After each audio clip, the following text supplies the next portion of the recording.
Nous allons donc commencer par le dépôt de gerbe de l'Union française. Monsieur Templereau-Bernard, président de la FNACA, et Monsieur Beau, président de la...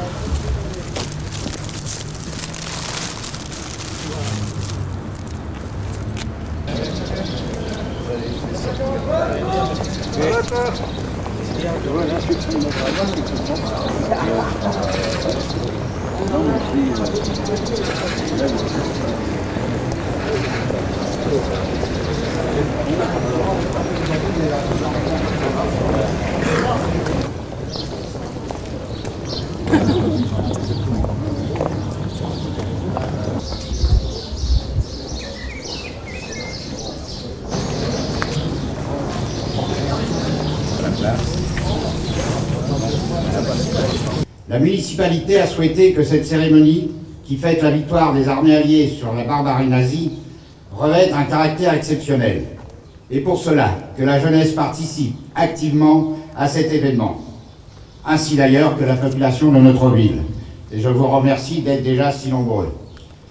Nous allons donc débuter ces cérémonies par le chant des marais. Ô terre de détresse, où nous devons sans cesse piocher. Ô terre de détresse, où nous devons sans cesse piocher. Ô terre de détresse, où nous devons sans cesse piocher.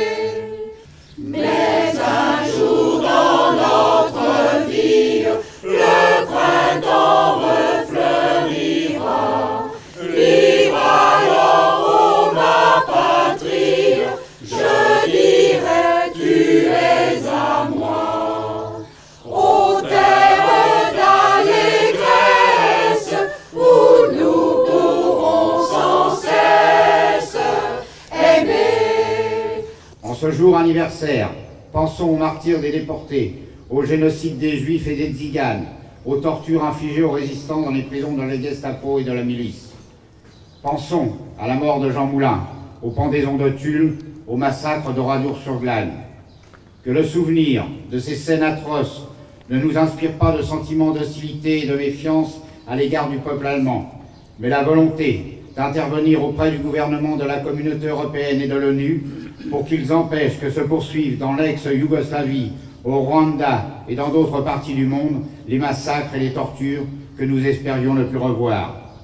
Ils souhaitent que l'ONU soit en mesure de sauvegarder la paix, le respect de sa charte et de la charte des droits de l'homme, d'interdire le commerce des armes, en particulier des armes nucléaires, chimiques et biologiques, qui constituent un réel danger pour l'humanité.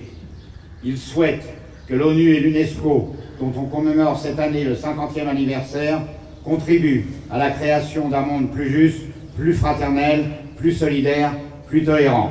Vive la République, vive la France, vive la paix.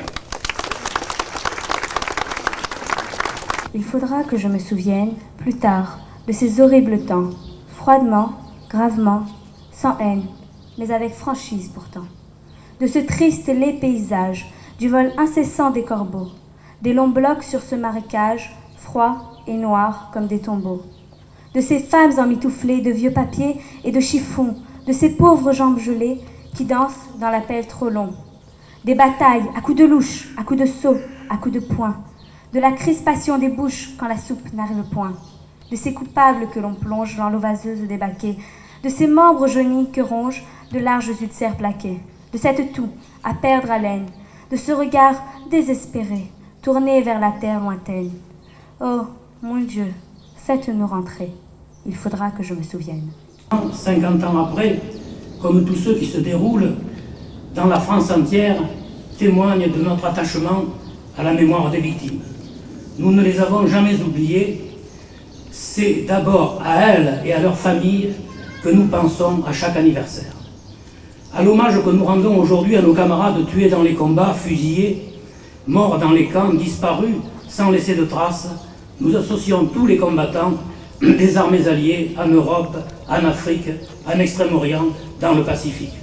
Leurs sacrifices ont permis de rendre la liberté à notre pays et de nous délivrer ensuite des camps de concentration. La part des soldats de l'armée rouge et des peuples appartenant à l'Union des républiques socialistes soviétiques fut immense et reconnue unanimement par tous les observateurs. L'idéal qui avait triomphé en 1917 à l'appel de Lénine n'était pas étranger à l'héroïsme de ces peuples. Malheureusement, après la guerre froide, les dirigeants du parti unique détenant le pouvoir n'ont pas pu ou n'ont pas voulu faire évoluer la société dont ils étaient responsables vers la liberté et la démocratie. C'est ce qui explique son implosion. Les peuples de l'ancienne Union soviétique ne méritaient pas ça, mais c'est une autre histoire. Ce que l'histoire n'oubliera pas, elle, c'est ce que la civilisation doit à ceux qui sont tombés sur le front de l'Est. Notre rassemblement devant les monuments aux morts est l'occasion d'affirmer notre devoir de mémoire et de vigilance. Une vigilance fondée sur le travail de compréhension et d'analyse des conditions dans lesquelles une logique d'exclusion et d'extermination de populations entières s'est imposée. En 1945, le monde découvrait l'horreur des camps de concentration. Nous avons pleuré ou eu envie de pleurer en revoyant les images à la télévision. Des bulldozers poussant des corps d'hommes, de femmes et d'enfants comme des déchets vers des fosses déjà encombrées, d'autres morts, les yeux ouverts, les bouches béantes. C'étaient les restes d'une extermination délibérée que le monde civilisé était incapable d'enterrer dignement. Vous comprenez pourquoi l'expérience des anciens déportés reste indélébile. Elle nous a marqués pour le restant de nos jours. Nous en avons gardé des cicatrices, pas toutes apparentes. Et pourtant, il nous arrive d'avoir à faire un effort pour nous dire c'est vrai, cela a existé, nous l'avons vécu, et d'être étonnés d'être vivants. Le fascisme, pour ceux qui ne l'ont pas vu à l'œuvre, ne doit pas être un mot, une période difficile de l'histoire, comme un accident sur la route de l'humanité. Le fascisme, c'est un crime. Comprendre, être vigilant, rester attentif, pour ne pas reproduire le terreau fertile à la résurgence de la bête immonde. Voilà notre mission. À ceux qui tentent d'opposer à ce travail de mémoire l'idée d'unité nationale, le nécessaire pardon pour vivre en harmonie, je réponds que la réconciliation basée sur l'oubli serait précaire et dangereuse. La réconciliation basée sur une mémoire reconnue et partagée peut au contraire être durable. C'est pourquoi je veux rendre hommage ici aux chefs des établissements scolaires d'Orly, mesdames les principales des collèges, madame le proviseur du lycée, les professeurs d'histoire et de géographie, et plus généralement tous ceux qui ont travaillé sur cette période avec leurs élèves. J'ai eu l'occasion de participer à des rencontres, ainsi qu'aux déplacements organisés au Centre de documentation de la déportation et de la résistance de Lyon et au Struthof, ce camp de la mort dans l'Alsace annexé à l'époque par l'Allemagne. Ce qui m'a marqué, c'est le sérieux des élèves, le courage et le respect. Au nom des anciens déportés qu'ils ont rencontrés, je les félicite et je les remercie. Comme maire, j'ajoute que je suis fier d'eux. Ce travail de mémoire est utile à un moment où les dérives nationalistes et racistes sur fond de crise, de chômage, de mal-vivre des peuples prospèrent en Europe et ailleurs. En France, Le Pen vient d'obtenir au premier tour de la présidentielle 15% des voix, auxquelles il faut ajouter celle de son concurrent De Villiers, qui a obtenu 5%. Cela fait 20% pour l'extrême droite dans ce pays. Le 1er mai, Le Pen a célébré son succès avec un défilé de ses troupes jusqu'à la statue de Jeanne d'Arc. Monsieur Brahim Bourra, épicier parisien, apprécié par sa clientèle et ses voisins, pour sa gentillesse et sa serviabilité, goûtait le soleil printanier sur les quais de la Seine. Droit brut, au crâne rasé. Excusez-moi. se détachant du cortège, s'en sont pris à lui parce qu'il avait commis le crime d'être né marocain. Ils l'ont jeté dans le fleuve où il est mort noyé. Le Pen qui braille la France aux Français, Le Pen qui a fait coller des affiches promettant avec Le Pen 3 millions d'émigrés rapatriés, a dit que c'était un fait divers qu'un malheureux se soit noyé dans une agglomération de 10 millions d'habitants. La France entière devrait avoir honte qu'un tel crime raciste puisse se produire en plein jour, en plein Paris. L'histoire ne se répète pas, mais ce crime nous rappelle les pogroms contre les Juifs dans l'Allemagne hitlérienne. Leurs magasins étaient incendiés, ils étaient frappés, humiliés, uniquement parce qu'ils étaient nés juifs. La suite, nous la connaissons. Des millions de Juifs, hommes, femmes et enfants, ont été arrêtés pour être exterminés dans tous les pays occupés. Les Juifs de France n'ont pas été épargnés. Mais il n'y a pas que la France qui est menacée aujourd'hui par la gangrène fasciste. En Italie, le parti néofasciste a pignon sur rue et a même fait partie de la majorité gouvernementale. En Russie, Gironevski a réalisé le meilleur score de tous les candidats en présence aux élections législatives. Plus globalement, dans l'ensemble des pays de l'Europe de l'Est, les revendications nationalistes se généralisent. L'exemple le plus déchirant est celui de l'ex-Yougoslavie, où renaissent les camps, la purification ethnique, notre inaction, notre attentisme deviennent désormais insupportables. Ils finiront par nous rendre complices. Comment ne pas évoquer parmi les drames de notre époque celui de notre peuple frère algérien, inscrit de plus de 30 ans après la guerre d'indépendance dans une spirale toujours plus violente, où le climat de terreur et de crime imposé par l'intégrisme islamique se fait l'écho de la seule réponse à l'ancien pourvoir discrédité et corrompu du parti unique. Plus loin, dans un autre continent, en Afrique, un conflit d'une bestialité inouïe oppose deux tribus qui composent la population du Rwanda. J'ai parlé à l'instant des films d'horreur de 1945, difficiles à regarder.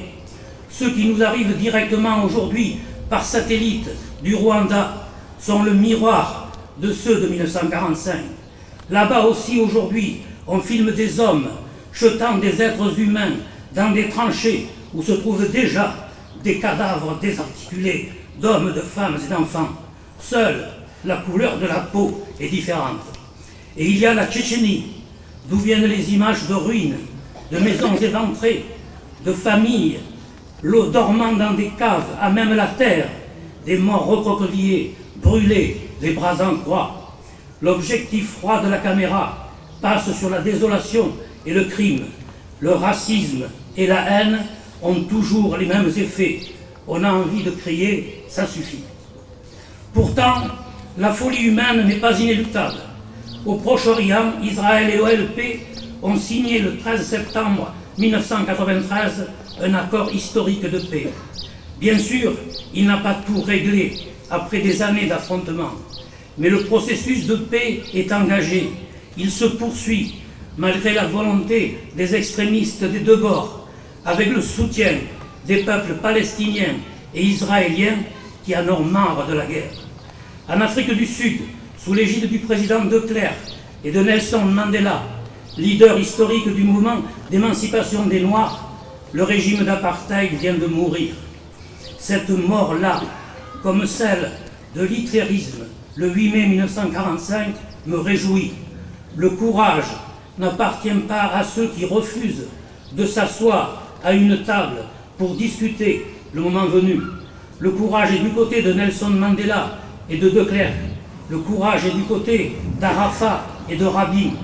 Nous devons les soutenir, quelle qu'ait été hier notre opinion sur la responsabilité des affrontements. C'est ainsi que nous œuvrerons à la construction d'un monde plus solidaire et plus tolérant. Non, la folie humaine n'est pas inéluctable, comme le montrent les exemples de l'Afrique du Sud et d'Israël. Mais pour nous conforter, nous avons aussi l'exemple de la France et de l'Allemagne, en ce 50e anniversaire de la victoire. Alors que 3 guerres, les plus meurtrières de notre histoire, ont opposé la France et l'Allemagne en l'espace de 80 ans, une paix durable s'est installée entre nos 2 pays depuis 50 ans. Dans la période de la guerre froide, j'ai souvent alerté sur l'esprit de revanche et sur les dangers de l'activité des groupes néo-nazis dans l'Allemagne fédérale notamment. En 1993, dans mon allocution du 11 novembre, je dénonçais l'incendie criminel à Rostock, dans l'ancienne République démocratique allemande, d'un foyer de demandeurs d'asile par des skinheads néo-nazis. Mais je me félicitais en même temps de la puissante manifestation antifasciste organisée quelques jours plus tard et qui réunissait des milliers de participants. J'ai toujours dit que nous n'en voulions pas au peuple allemand. Notre ennemi était le nazisme, le parti nazi, le parti de la race supérieure. C'est pourquoi aujourd'hui, nous pouvons nous féliciter que l'Allemagne soit passée dans les faits du statut d'ennemi héréditaire de la France à celui d'allié privilégié. L'Allemagne est aujourd'hui, que cela plaise ou pas, le premier partenaire politique et économique de notre pays. Et quand nos soldats se rencontrent, c'est pour défiler sur nos Champs-Élysées, aux côtés d'autres soldats de nos pays voisins européens, et non plus pour s'entretuer. Je crois que cette initiative courageuse du président François Mitterrand, même si elle a mal été ressentie par certains, a été positive parce qu'elle a marqué que la guerre était finie et bien finie. Ce qui restera de cet événement historique, c'est que la France a su donner ce message au monde dans une période où des conflits ethniques nationalistes renaissaient souvent pour des frontières. Dans mon allocution pour la journée nationale de la déportation, j'ai évoqué le retour à la vie des déportés. Pour moi, il n'a commencé qu'à l'arrivée du train de nuit qui me ramenait 2 ans après mon arrestation dans ma province natale. Tout le reste, ma libération, les armes à la main, avant l'arrivée des Américains sur le territoire du camp de Buchenwald, les semaines passées à attendre un rapatriement qui ne venait pas, le voyage en camion, en train puis en autobus, le séjour à Paris, à l'hôtel Lutetia, tout cela, pour moi, fait partie de l'épreuve de la déportation. La liberté a commencé dans la région de Valence, lorsque j'ai pris conscience que j'allais retrouver ma famille, les miens, dont je n'avais aucune nouvelle depuis le grand voyage qui avait duré 1 semaine de Toulouse à Buchenwald. L'angoisse m'a envahi à la pensée des retrouvailles. Des retrouvailles de qui? Des retrouvailles de quoi? Charlotte Delbault, une ancienne déportée de Ravensbrück, a écrit le plus beau poème qui ait été écrit pour résumer ce que nous avons ressenti. La part que m'aura donnée Orly pour réapprendre à vivre en faisant de moi son maire pendant plus de 30 ans est immense. Et aujourd'hui, j'ai envie de lui redire merci, au nom de la solidarité qui m'a sauvé de la mort à Buchenwald. Merci parce qu'après avoir vécu la démolition des villes, des maisons, la destruction des champs et des forêts, par le fer et le feu de la guerre, après avoir vécu la mort, la désolation, le crime organisé, vivre la construction d'une ville au poste de responsabilité qui est le mien était inespéré. C'est ce qui m'est arrivé. Le numéro 69 295 que j'étais au camp de Buchenwald dit merci à Orly.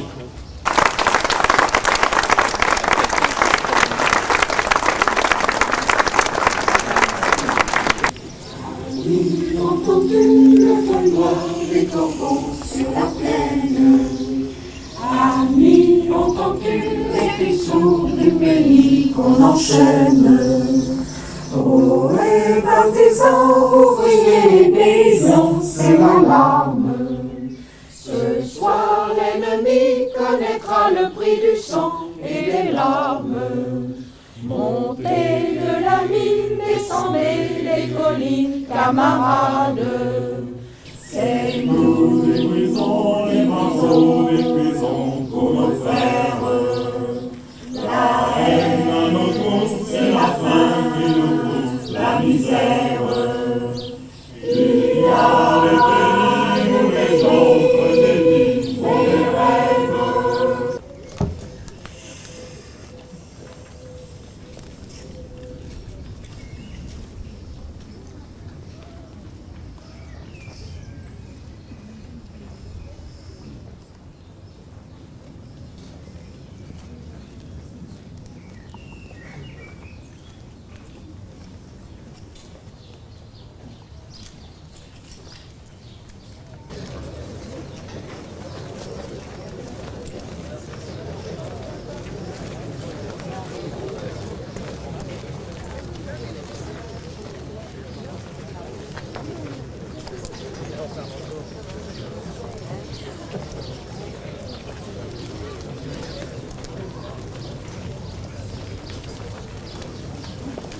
À 21 h, débat avec des témoins de la déportation. Monsieur Gaston Biens, maire d'Orly, Monsieur Criel Valrimont, Nadine Efter, débat dirigé par Monsieur Le Guillou, professeur au collège d'Orval. Avec question des jeunes et des Orlysiens, bien sûr. Il vient pas d'une famille qui c'est quelque chose de... C'est la réalité des arrestations, des situations de guerre, etc. qui nous ont amené à ce... ému en parlant de ce jeune Marocain qui a été jeté dans la Seine, mais en même temps, alors tu as souligné 15% des voix pour le Front National, mais en même temps on se dit comment toi tu envisages, comment pouvoir faire régresser ce poids du Front National, ce poids de l'extrême droite. Et tu es maire dans une commune où le danger peut apparaître, une immigration importante, une population défavorisée. Quelle réponse tu as, toi, comme maire, comme militant, et comme, je dirais presque comme ancien déporté aussi, parce que tu as bien montré que tu étais vraiment concerné par ça. Moi, je crois que ce qu'il faut faire prendre conscience, c'est que ça peut arriver. À Orly, par exemple, on a des tas d'Orlysiens qui sont d'origine marocaine, tunisienne, algérienne, et auxquels ça peut arriver. Par exemple, dans mon discours, là, j'étais très ému à un moment. Mais c'est parce que mon gendre est marocain, j'ai un adjoint qui est d'origine algérienne. Et c'est clair que ce qui est arrivé à ce Marocain l'autre jour peut leur arriver tous les jours, alors que ce sont enfin ils sont complètement français, complètement intégrés à la France. Et le racisme, c'est ça en définitive. Alors moi, ce que je pense, c'est que il faut faire prendre conscience aux gens. Moi j'ai dit que la France devrait avoir honte, la ville devrait avoir honte de ça, et je pense, pour faire prendre conscience à ceux qui sont influencés par les thèses de Le Peniste, que c'est pas avec ces thèses qu'on arrivera à solutionner les vrais problèmes qui sont posés, du chômage, du mal-vivre. Enfin, c'est pas Le Pen qui le fera. Mais alors, dans une ville comme la tienne, tu as l'impression que l'action de la municipalité et l'action des forces sociales, des forces politiques arrivent à maintenir la poussée du Front National? Le Front National dans ta ville, il a quand même fait 15% et il existe à 15%. Est-ce qu'il est présent dans la ville? Est-ce qu'il est présent sur les marchés par des distributions de tracts ou par des formes de... Non, il n'est pas présent sur les marchés, enfin, ou très peu, mais on a quand même sans doute quelques militants du Front National qui travaillent et qui font leur propagande en définitive. Et on le ressent, par exemple, dans un quartier comme la Pierre-aux-Prêtres, qui s'appelle la Pierre-aux-Prêtres, là, il y a un pourcentage de voix pour Le Pen plus élevé qu'ailleurs, parce que là, il y a un couple de militants du Front National qui est très actif. Mais justement, tout ce que tu as fait autour de la célébration du 8 mai, tu le fais dans cet esprit-là aussi. Aussi dans cet esprit-là. Aussi dans cet esprit-là. Dans tous les cas, il aurait fallu le faire, bien mais sûr. Ça renforce. Absolument. Absolument. Nous, on a fait un gros effort en direction des collèges, des élèves du lycée, des écoles en général, parce qu'on pense que c'est à ce niveau-là qu'il faut faire prendre conscience. Alors justement, les collégiens qui t'ont accompagné au Scrutoff t'ont posé ce genre de questions? Est-ce que ça vient dans la discussion, la montée de la xénophobie? Moi, ce qui m'a frappé, c'est l'intérêt des élèves pour ce qui s'est passé à l'époque. Mais je crois que cet intérêt existait à cause des événements qui se passent à l'heure actuelle en Algérie, à cause aussi des événements qui se passent en France avec Le Pen, avec tout ça, parce qu'on a beaucoup de jeunes orlysiens qui sont d'origine du Maghreb en définitive, et qui se sentent concernés. Ils sont vraiment directement concernés. Et les questions qu'ils ont posées, c'était sur ce qui s'est passé à l'époque, mais aussi est venue souvent la question, est-ce que vous pensez que ça peut se reproduire? Et là, bien sûr, on a dit, oui, la preuve, c'est qu'il y a des événements. Alors bien sûr, l'histoire ne se répète pas comme ça, mais il y a des éléments... C'est parce qu'elle ne se répète pas sous les mêmes formes qu'il faut observer les choses avec à la fois avoir une forte connaissance de cette histoire et puis observer les événements. Mais et d'ailleurs, je crois qu'avec ce crime raciste qui te laissait ému, là, c'est vrai qu'il faut en reparler et revenir, parce que finalement, c'est une graduation supplémentaire. C'est une graduation supplémentaire et on peut entrer dans une période... D'ailleurs, ce qu'il faut, je crois, c'est dénoncer ce que j'ai essayé de faire dans mon discours, Le Pen qui essaie de banaliser en définitive. Le Pen qui dit c'est un accident, enfin il y a un noyé dans une ville de 10 millions d'habitants, bon, c'est un accident en définitive. Et ça, il ne faut pas l'accepter parce qu'il y a eu aussi Marseille où le Maigret avait parlé de légitime défense alors que le Marseillais là, d'origine comorienne qui a été tué d'une balle dans le dos. Donc il n'était pas en train d'attaquer, il était plutôt en train de se sauver en définitive devant les fascistes. Je crois que c'est ça qu'il faut dénoncer. Est-ce que tu crois que la politique du logement, par exemple, peut avoir une influence à un moment sur... Oui, et puis la politique, je crois, d'intégration, en définitive, d'insertion. Par exemple, d'insertion des cités dans la ville. Le fait qu'on a refusé que les cités deviennent des ghettos. C'est surtout dans les cités, en définitive, puisque c'est là-bas que logent les travailleurs, qu'il y a des émigrés. Le fait qu'on refuse le rejet des cités de la ville, en définitive, contribue, en définitive, à lutter contre le racisme et l'antisémitisme. Et puis, je crois aussi que depuis longtemps, nous, on a dit, moi je crois avoir été, enfin c'est ce que d'autres ont dit, avoir été un des premiers maires à dire que les travailleurs d'origine étrangère appartenaient à la communauté orlysienne avec les mêmes droits et les mêmes devoirs. À un moment où il y avait un peu la tendance à vouloir se répartir les émigrés, à dire ils sont tous dans les mêmes villes, etc. Enfin, et où les émigrés se sentaient, à travers ça, à travers quelque chose qui pouvait apparaître comme juste, se sentait rejeté. Moi, ici, dans cette salle, j'ai vu une jeune fille venir me trouver, d'origine algérienne, et qui me dit « Mais pourquoi vous voulez nous répartir? Nous, on veut rester à Orly. » Moi, j'ai dit « Mais moi, je ne veux pas vous répartir. » C'est ce que d'autres disent. Nous, on considère que les Orlysiens, ils sont à Orly, ils doivent rester à Orly. Il n'est pas question pour nous de... Ce qu'il y a, c'est qu'il faut que dans les autres villes où il n'y a pas de logement pour les travailleurs, il faut que dans ces villes-là, on construise aussi des HLM pour loger les familles d'origine ouvrière, mais nous, c'est pas pour renvoyer les émigrés de nos villes. Et je crois que ça a été important, l'offensive que nous avons prise à ce moment-là. Et ça nous a aidés. Et ce qu'on fait là, comme aujourd'hui, je crois aussi, ça contribue. Dans ton discours, tu as tenu à reparler de l'URSS, tu as rappelé le poids de Lénine, du léninisme, etc. Enfin, et j'ai remarqué que tu l'avais fait aussi dans ton discours ton discours de présentation des vœux. Hein. Donc c'est un thème qui revient régulièrement. Tu veux toujours vis-à-vis de la population un petit peu te situer par rapport à ton évolution personnelle et par rapport à des débats qui... Moi, je crois que ce qu'il faut, enfin, les anciens communistes comme moi, c'est assumer notre passé en définitive. Et là, je pense qu'on l'assume parce qu'en définitive, on ne peut pas développer dans un discours comme celui-là. Mais c'est vrai qu'il y a des communistes dans tous les partis, y compris dans le Parti communiste de l'Union soviétique, qui se sont battus pour essayer de changer le parti, de le faire évoluer. Enfin, le dernier, ça a été un secrétaire général, puis c'était Gorbatchev. Bon, ils n'ont pas réussi. Mais c'était ça la bonne voie. Et c'est ce qui explique l'implosion. Et je crois qu'il faut le rappeler. Le parti du Front National dit qu'il devient un parti ouvrier. Est-ce que vous pensez que c'est vrai et est-ce que ça vous inquiète? Il y a beaucoup d'ouvriers qui votent pour le Front National. Et c'est vrai que c'est inquiétant.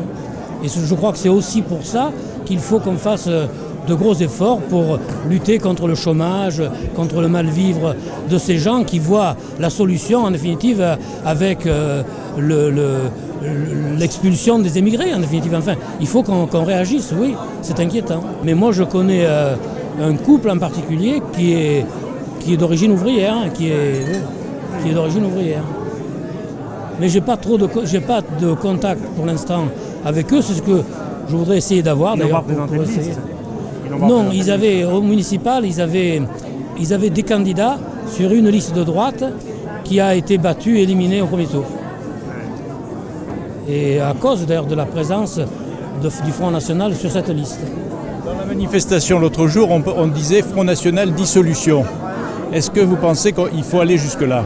Je ne sais pas répondre à cette question. Je pense qu'il faut combattre les thèses. Enfin, il il faut qu'il soit dissous parce qu'il n'aura plus d'autorité, il n'aura plus d'audience, parce que peut-être que le dissoudre, c'est le mettre dans la clandestinité, et en définitive, c'est encore peut-être plus, ce serait encore plus embêtant.